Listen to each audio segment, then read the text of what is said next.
What's the number one challenge for businesses today? Workforce development, attracting, recruiting, and retaining people. And that's why we created this podcast, designed for the frustrated CEO, the under-resourced recruiter, or the overworked manager, to give you the tools to tackle those WTF moments. It's time to open another workforce therapy file. Hi, Eric. Hey, how's it going? So good. Thank you for joining us today. Hey, no problem at all. Yeah. Glad to be here. So, Eric, tell me where you work. So I work for Vaco Holdings. Tell me what Vaco does. So we do talent solutions consulting and managed services. I know it's a loaded question, but essentially we help businesses solve a multitude of solutions, and that includes staffing. If they're needing to find the right person for the right role, we can help on the IT side of things, accounting, finance, general staffing, HR, we can do all that. Consulting side, we can help you if you're doing ERP transitions, you're switching from different ERP systems. If you have large IT projects that you need help with, we can do stag augmentation, temporary contract work, and we also do cybersecurity audits and those kind of services as well. Wow. Yeah, we do a lot.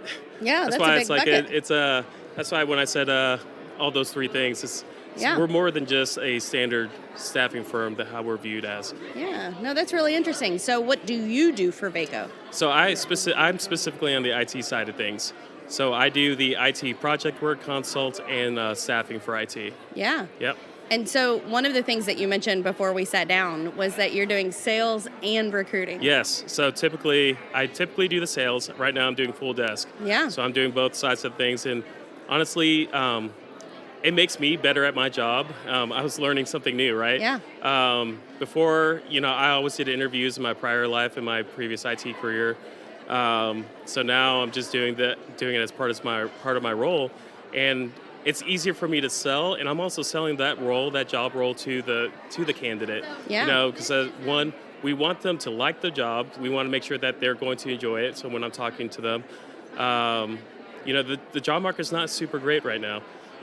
There's a lot more candidates out there than there are jobs. A lot of people, it's not really commonly talked about right now due to the political landscape right now, but right. There are a lot of people out there looking for jobs. And so that's my job. It's pretty fulfilling. I enjoy it, but it's sales, everything's sales. Even if you're a recruiter, you're in sales. Yeah. So it's interesting because we have a whole lot of different people that listen to our podcast. We have people that are on the C-suite side, and we have people that are recruiters. So it really just depends on where you sit. Why don't you share with us how recruiting is like sales? What makes a great recruiter? A great recruiter. It's actually, a great recruiter is a great salesperson. It's funny you say that because you're in sales, you're reading facial expressions, how they're reacting to different questions, their vocal tone, eye contact, how confident are they in those responses, those answers. If they start shying away from certain responses or questions that you've asked, that's in sales. It's your job to read, how that candidate's going to react, because at the end of the day, you're not just working for the employer, but you're also working for the candidate, and you got to place them in the right role too. Yeah. You got to be able to read them. So I never thought about that way until you literally positioned it, but just now. It's exactly look just at that like learning sales. happening real time on the workforce therapy files. It's sales 101. Yeah. Well, and I'll tell you, my husband does sales. Yeah. And he will tell you I hate salespeople. Okay. I don't know that that's true. I think whenever I talk to salespeople that don't have a genuine understanding of how to match something with a need, right? What you're selling needs to match the need. So how do you approach that as a recruiter? So, as a recruiter, as far as finding a need, it's kind of the same thing. And it's funny because you said the same thing. I'm in sales, and I've been in sales for a while. I also hate salespeople, but not all salespeople. No, because you can't possibly hate all salespeople. No. So I hate certain salespeople, and the certain ones are usually the ones that don't sell to the need. They're just selling to sell to you. I don't want to throw any shade over anyone at the conference, but they're the people who usually walk up to you at the mall. They're spraying something on you. There's like here's some lotion, things like that. Those there's not an obvious need. You're just forcing something upon someone. So That's not your favorite kind of sales? No. So No. when it comes to recruiting, you have a conversation with that person. You figure out how that person thinks, works. Because at the end of the day, when you're talking to someone, you're interviewing a candidate, sometimes they're not going to be that cookie cutter candidate who's super confident. Sometimes you have to bring that out. Yeah. And me being in an IT specific role, I would say 90% of my IT candidates, it's like pulling teeth to talk about themselves.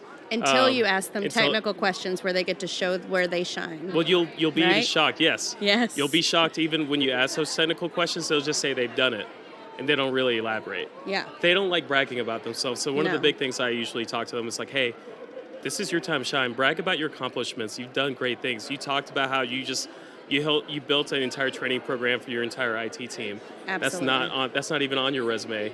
It's Yeah. like, talk about that. I love that. You hear that, recruiters?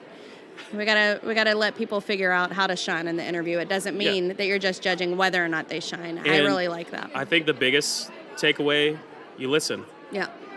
You listen. Sometimes you just be quiet. Yeah. Let them talk.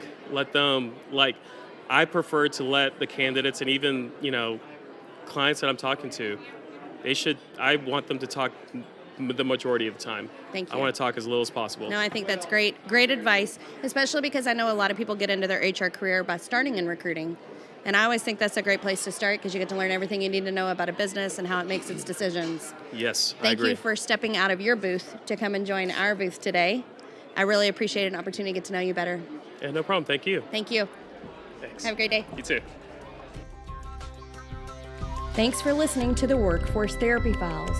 We hope you learned something new, and we're thankful for the time that you spent with us today. If there's a topic you'd like us to discuss, reach out to us. Our contact information is listed in the show notes. Until next time, keep your head up.